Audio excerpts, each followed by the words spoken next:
Hello, friends. I am Julie, the Yarn Yogi, and I am bringing you along today on my podcast. I'm on vacation in Colorado, and so some of my videos will come from that area of the country.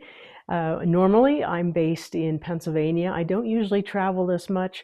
My last several episodes have been in various places. So this just happens to be a fluke in our schedule, and we've been scheduled, my husband and I, for two trips back to back. So take you along with me because I think that may be interesting to you, hopefully. I will discuss some travel knitting that I brought along. Of course, I need to take something small, and I have it here because we just traveled with a carry-on, and so that I'm limited in my space. So I will show you that. We did fly west to Kansas, to Wichita, Kansas, from our home base in Pennsylvania. And so I'll take you along there. And then we'll drive westward to Colorado as I'm tagging along here on my husband's work trip. So it's a lot of fun for me. I get vacation time and get to help him a little bit and do lots of knitting, of course, in varying locations. The weather has been really beautiful. We're so grateful for not very much rain and just lovely fall weather all along. It was sunny and 80 degrees in Kansas, which, that southern Kansas can be a little warmer than other parts of the country, but it was still beautiful and dry.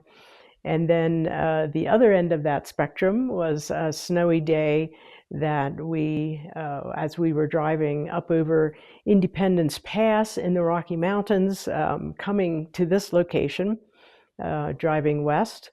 And that pass is situated at 12,000 feet altitude. And so our body needs to take time to acclimate. And so being a health conscious, a wellness person, a yogi, I was really aware of what it takes to acclimate your body, to go slowly, and notice the pressure in our chest when we go quickly from a low altitude to a high altitude. So that was very interesting. And also to stay hydrated. So I've been learning about high altitude living. A friend of ours who lives in this area said that he's a doctor as well, a medical doctor, and he says that he tends to lose weight when he's here. He feels like the metabolism slows down in the higher altitudes. So maybe it's different for everyone. I'm just monitoring that with my own body. I did a yoga practice yesterday up in the loft of the cabin where we're staying, and that was quite nice. So just the hiking, we need to take it easy. I'm an older person, older than 65, and so I don't feel like I'm over 65, but I do need to pay attention to my body much more closely at this age. So yeah, that was a big diversion. There were lots of places that I could knit a few rounds on my project that I cast on, and I'll talk about that in a minute. I was in a park in Aspen, and it was beautiful weather, and so of course I took my knitting along. So I'll show you some scenes from that as well. We were at a friend's mountain house near Aspen, quite beautiful location. And now we're in a log cabin, an Airbnb for a few days of vacation in the Colorado Rockies. And right outside our window is a sentinel point and just a wonderful view of the mountains. So get your knitting, grab a hot drink, and come along with me on this vacation knitting vlog.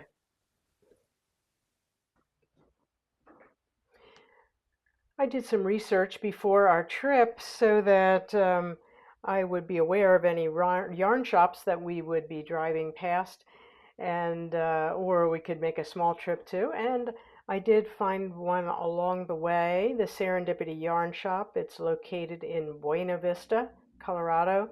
This is west of Colorado Springs and in view of the marvelous high mountains in the Rockies, the collegiate peaks, and they are named Mount Yale, Mount Harvard, and Mount Princeton. I did end up buying a ball of sock yarn, which I'll show you later in this episode. I am going to cast on a pair of socks for my husband, and it was good that he could be there and choose the color for himself and actually see the colors. The other yarn shop that I visited during our trip is located in Wichita, Kansas. It is called Coast to Coast Yarn, and it's a little tricky to find, but it is a nice small yarn shop, and they had some yarns that you don't usually see, at least I haven't, in like neighborhood yarn shops. Things like knitting for olive and Noro yarns. So that was really nice to just refresh my memory on those colors that are available and in those higher end yarns, and talk to the women who worked in that shop. And here is one of the samples in the shop, one of the cowls by Andrea Mowry.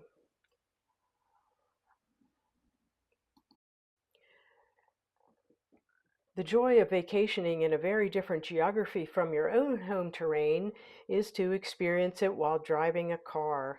Where I live, there are no snow-capped mountains. The Rockies are so beautiful. Driving on the different passes over the mountains is quite an adventure, and there are frequent pullover areas where you can get out and admire the view.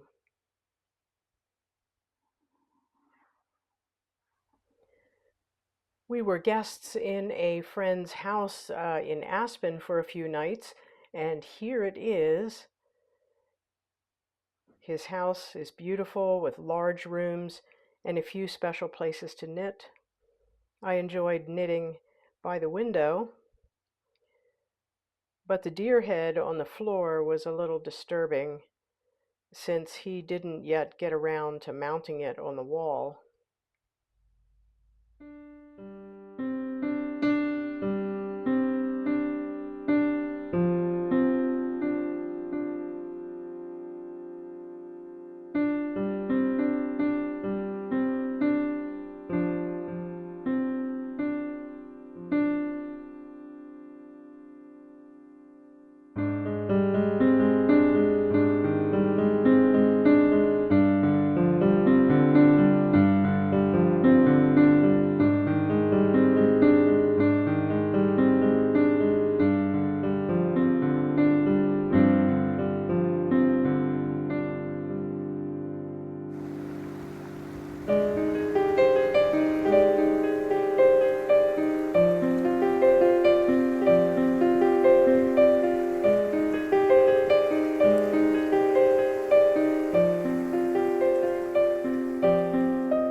So here I am in my new vacation setting for a few days this week in a log cabin in the mountains of Colorado, near Divide, Colorado. It's eastern Colorado. And the days have been sunny and cool for hiking. Last night there was a big rainstorm, and it was nice to hear that the rain on the roof and know that we were safe and had a wood fire built, and we're enjoying a quiet evening together.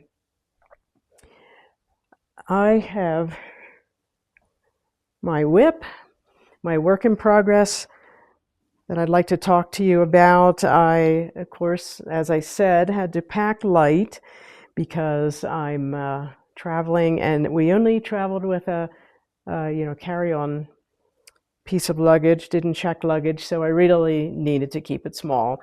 So I've got a hat here. I'm working on a small knit project, and I didn't take my needles on a plane. I had a bad experience in Madrid, the Spain Airlines, where I did read about the knitting needles restriction. I thought I could work around it, and I had it in my hand luggage to work on in the plane, and it did not work out. So I had my Chiago needles at that time, and the customs agent was ready to cut my cable. It was a big shawl that I was working on, and so I panicked there and said, no, I can just unscrew these needles. And so I sadly had to give up my nice steel tip needles. Yeah, it was my fault. I mean, I didn't take it seriously, or I thought that I could sneak it through.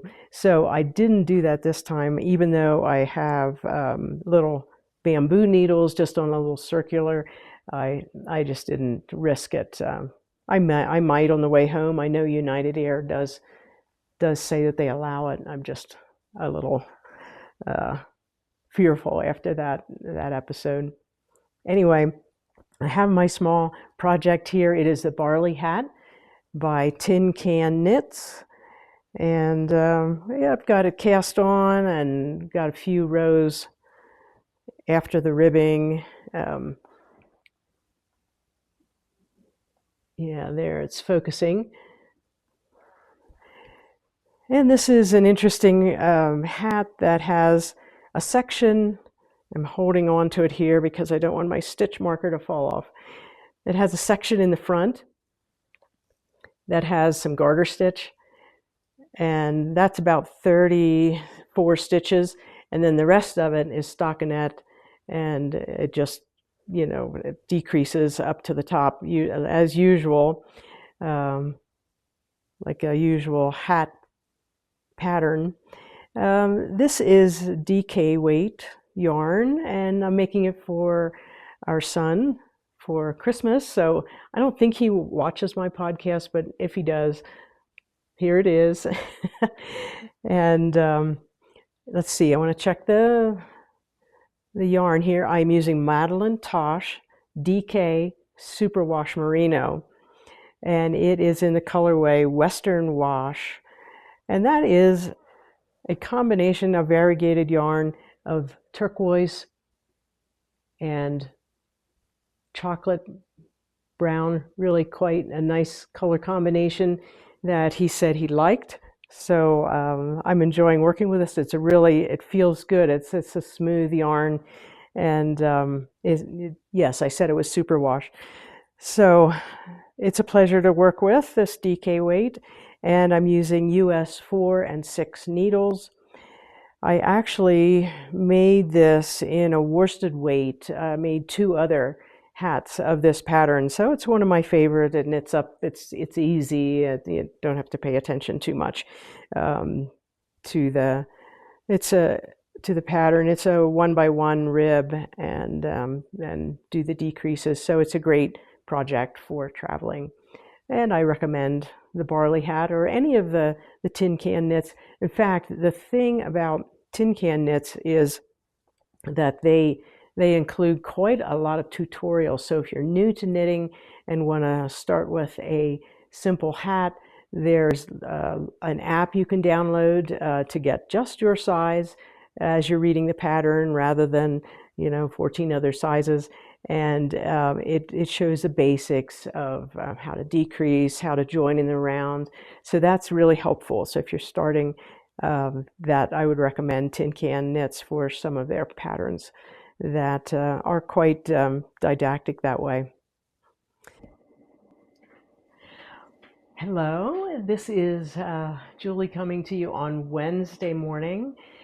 We are still in our 3-week trip to Kansas and Colorado from our home in Pennsylvania for my husband's work.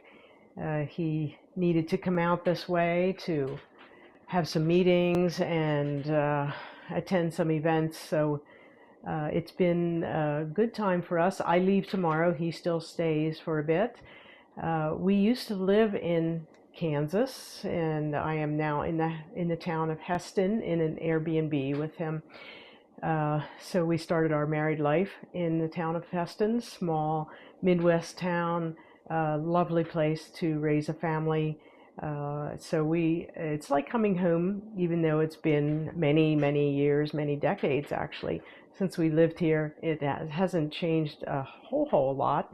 It's still a lovely little town, and so we are having fun getting together with people.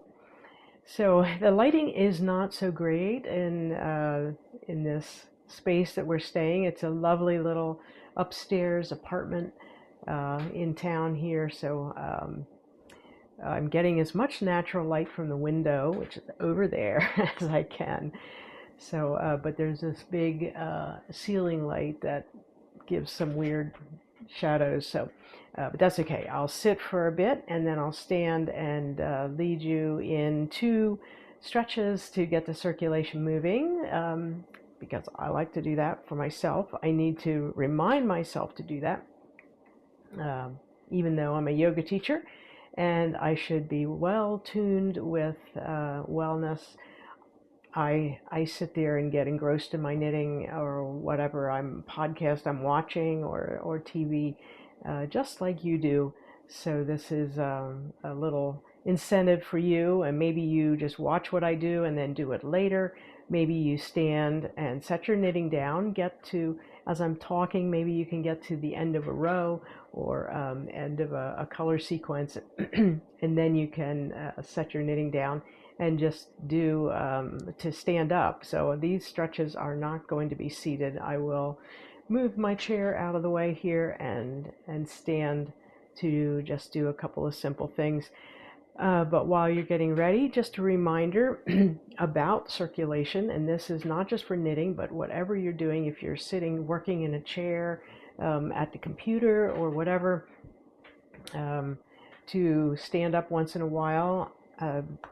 At my workplace, I have a standing desk, and it's really nice because it's electric, so I can just, with a push of a button, move it up or move it down. And so I stand occasionally, probably every 30 or 45 minutes, just because that feels good, and I don't like all that pressure on my knees in the seated position.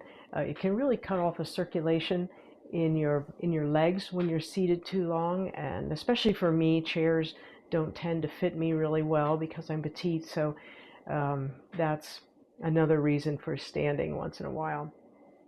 But anyway, there is this circulation. I mentioned the circulation study. I mentioned this before, that shows that you can reduce your blood pressure by standing at least 26 times a day. So something so simple can have such a profound effect on your health.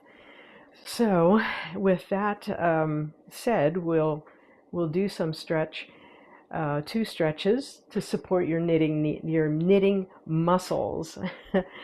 Our knitting posture is generally not very good. You know, we're maybe slumped over, not good for the neck, cervical spine, and do your shoulders sometimes hunch. If you're in the evening and you're tired, maybe your shoulders are hunching forward into that cashew back position.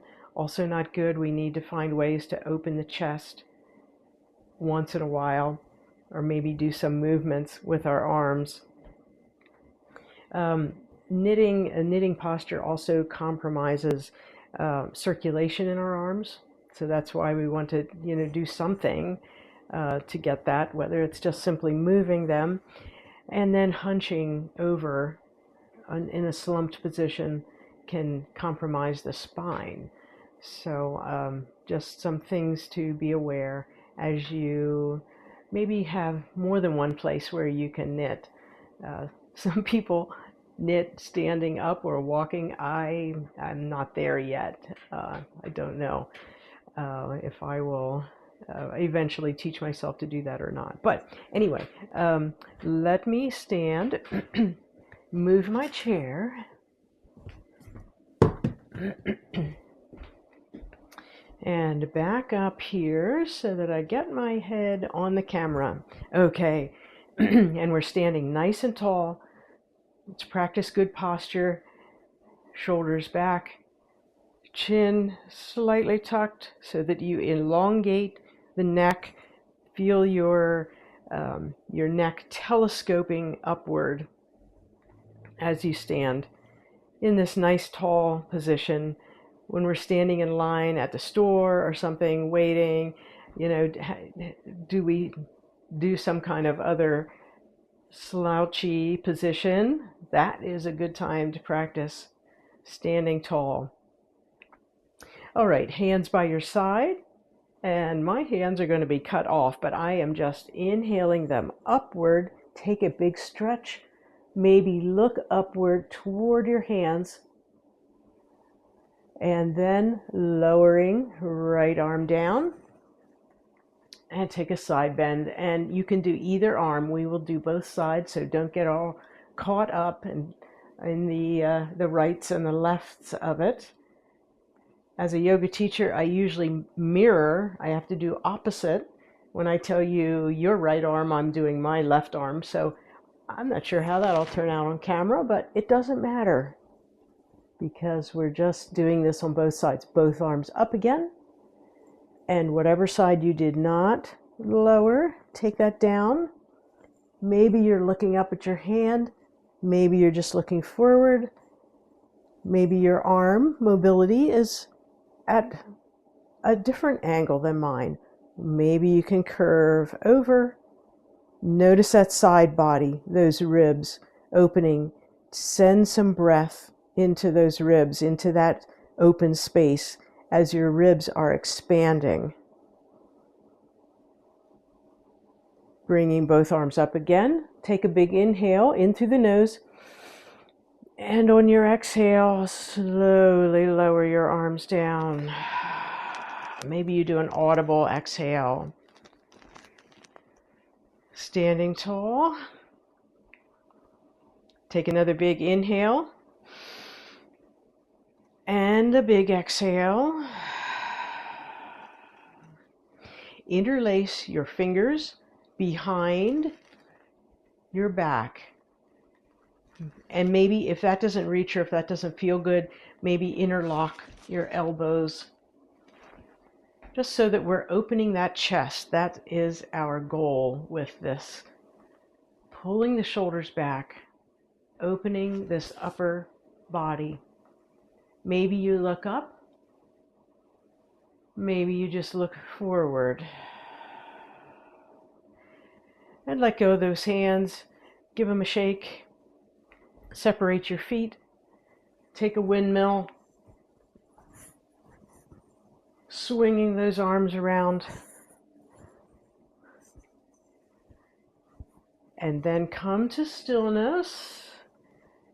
Standing again. And notice the circulation. Your arms feel invigorated. We mostly did our upper body. Feeling that tingling sensation of the blood moving. Yay! In our travels along the way between Kansas and Colorado, really eastern Colorado, we did not go too far into that state of Colorado. So we, along the way, found some yarn shops, yay. So I looked them up online ahead of time, of course, to try to find out, if they're open, do they exist? You can't always depend on what you find on Google because the information is sometimes outdated, but if you're ready for that, then you won't be disappointed. So we were driving east of Colorado Springs, no, sorry, west of Colorado Springs into the state of Colorado, because that is on the far east side. So it's Colorado Springs and then the Pikes Peak area, and then just west of that is the little town of Buena Vista, Colorado. And there's a lovely little yarn shop there called Serendipity Yarn Shop. And so I had that on my list of things to check out. And they were open on the day that we were going by, so that was really a nice thing. And I did some browsing. I'll show you some photos or video of that. Little yarn shop was lovely. They had quite a variety of things and a variety of samples. My goal was to find some sock yarn for my husband to make him a pair of socks.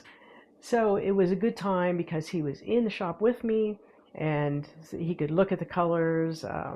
I could maybe find something that he likes, probably, if I got into the green and the blue categories only. He likes natural colors. So it was nice to have him there with me. He could take a look and choose the yarn for himself. And so he did that. And this is what we ended up with. A nice self-striping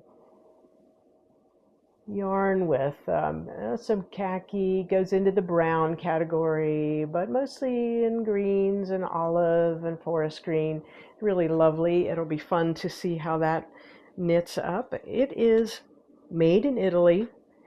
The company is Land du Nord, which kind of sounds French to me, but it's called Watercolor Sock Line.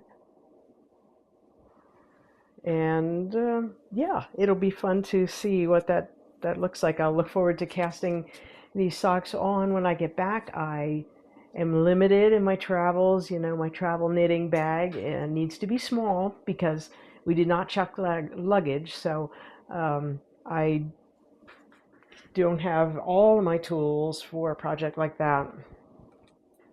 And switching it up.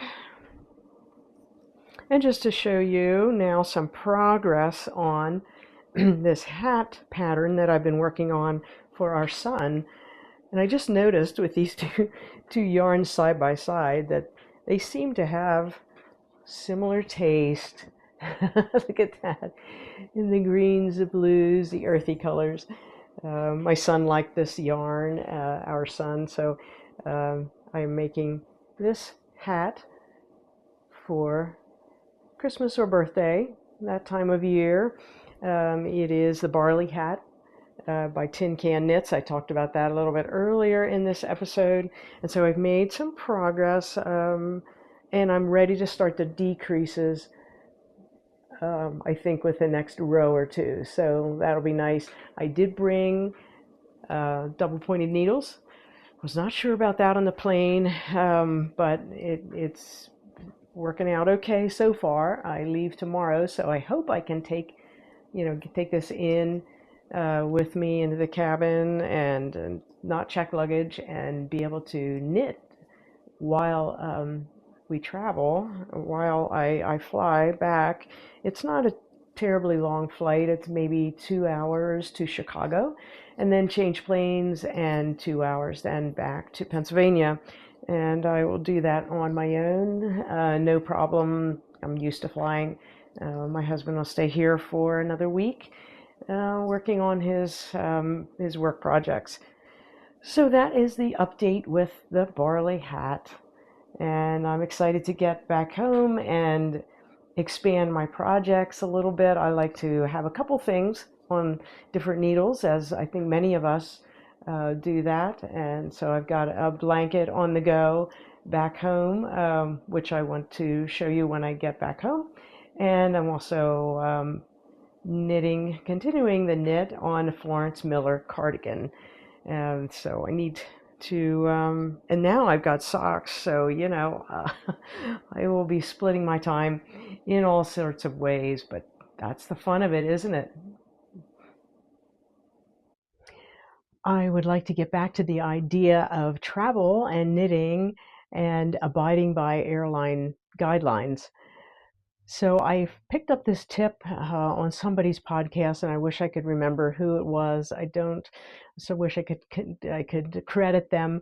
But the tip was, if you have interchangeable needles, or if you're bringing any kind of needles on an airline and you're not sure, or I mean, they can say that you can bring your knitting needles, but they can also change their mind at the last minute. Um, so it's more risky if you have metal needles than bamboo needles, apparently. So I haven't tried this very often, and this is my first time um, trying the pencil case idea.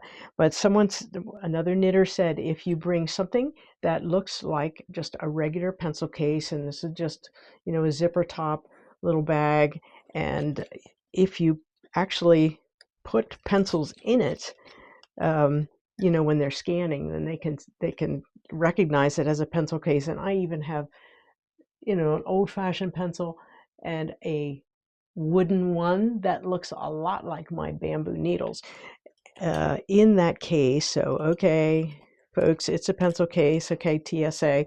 And then I have my double pointed needles also in there, which are bamboo, which look like the pencil. And I have also in here a little crochet hook in case something goes wrong, or if I drop a stitch and I need to, fish it out. I do that.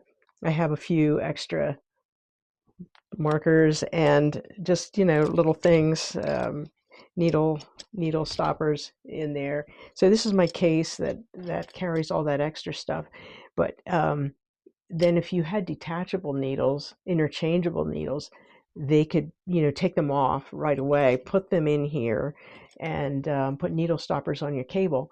Then that has worked a lot better, according to this knitter. So this is the first time I'm trying it. I don't really know. And the thing is, my knitting is on a 16-inch, so it's not detachable, but they are bamboo needles. So I am hoping that on my way back to Pennsylvania area that I can take my knitting on the plane. This airline, United, says that they allow it, but you just never know. So you should have a plan in case you need to take the knitting off the needles and stuff. So I want to make sure I have yarn, and so if I have to give up my needles, it's not a total tragedy. So I thought that was a really cool tip, and I wanted to share that with you. The other topic I wanted to talk about, just in this brief little segment, is injuries, repeated stress injuries for knitters. And I don't know a whole lot about it because I'm still experimenting for myself and what works. But as a younger knitter, as a 30-year-old, knitter, when I was younger, I don't remember any pain associated with long sessions of knitting.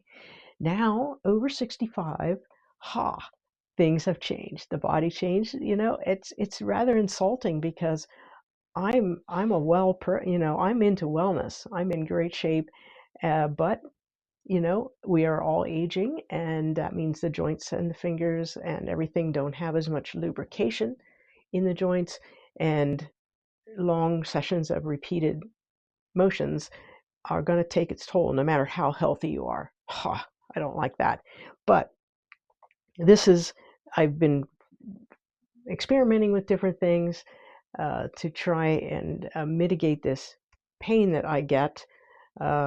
And it starts with my pinky finger, because I tension my yarn with these two fingers. So I'm pretty sure it's because of this finger just bending and trying to control that yarn as I'm working along, and the yarn is passing through the fingers.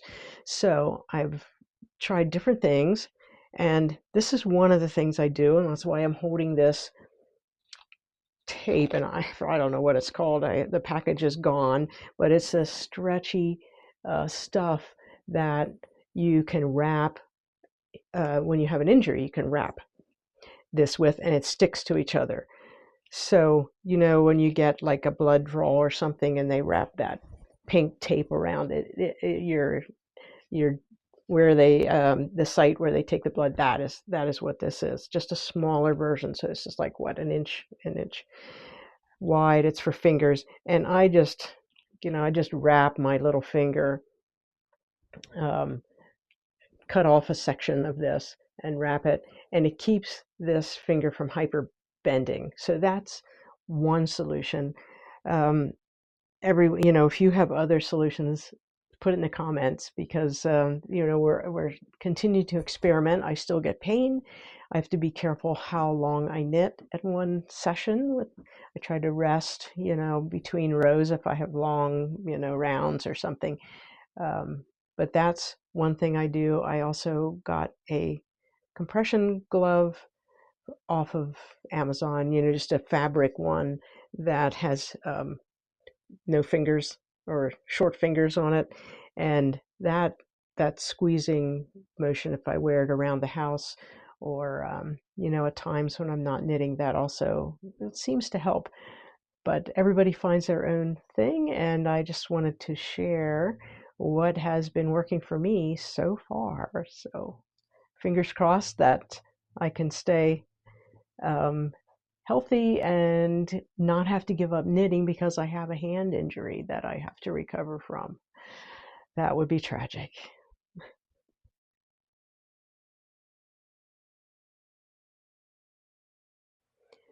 Here's a bit of Midwestern culture for you, something that captured my attention.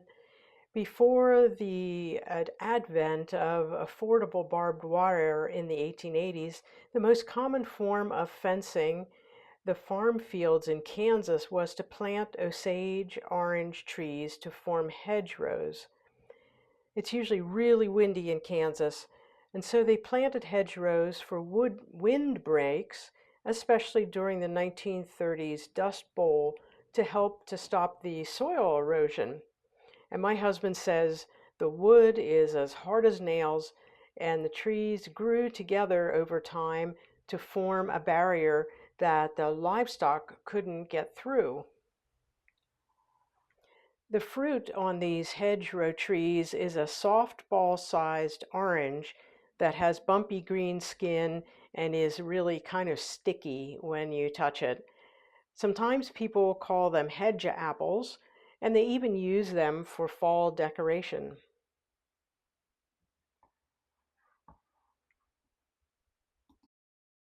The Kansas prairies offer their own special, subtle beauty that is so different from the Rocky Mountains. Here is a quote by Kathleen Norris, taken from her book Dakota, A Spiritual Geography. And Norris has written many contemplative books, and my favorite is Cloister Walk. Here Norris writes, quote, "Maybe seeing the plains is like seeing an icon. What seems stern and almost empty is merely open, a door into some simple and holy state." Unquote. As an Easterner, that is helpful to me in appreciating the beauty of the plains.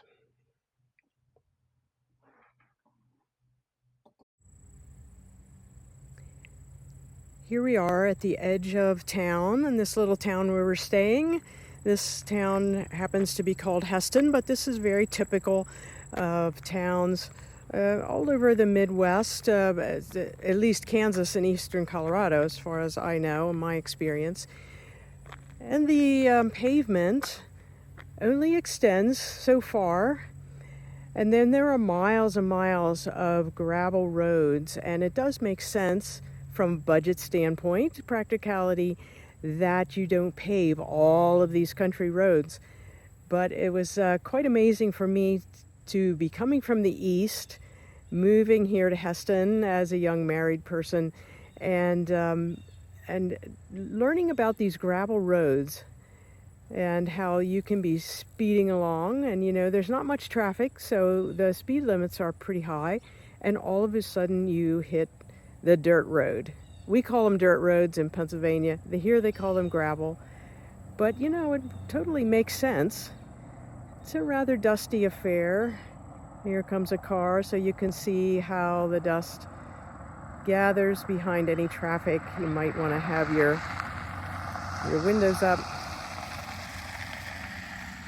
And the countryside is divided into square miles, and so that's how you measure the distance that you go, and you count the square miles, and you know which road you're going to take. And often the the crossroads maybe have a stop sign, maybe not. You just look both ways before you fly through the intersection. So it's rather charming, you know. It feels like, for me as an Easterner, it feels like a real throwback to earlier times when the pace was slower. Well, let me tell you, the pace is slow here, and I am loving it. So that is my 2 cents, my opinion on this lovely land of Kansas, place where my husband grew up and spent his childhood. If you're ever in Wichita, you could book a tour of the Allen House, designed by Frank Lloyd Wright. He was the famous architect who developed the truly American architecture in the early 20th century. We really like Wright's building designs, and we see his houses whenever we can. We already toured Falling Water near Pittsburgh. The Allen House was built in 1918 in the Prairie School style, and I love the way Wright combines the elements to weave in nature and earth tones in the exterior and the interior. I guess they called it organic architecture. Mr. Allen was governor of Kansas for 1 term, and most importantly, Allen's wife Elsie was an avid knitter. You can see her yarn swift and a portrait of her knitting in her office. I thought that was great. I was really surprised that a wealthy woman would spend time knitting. That's so cool.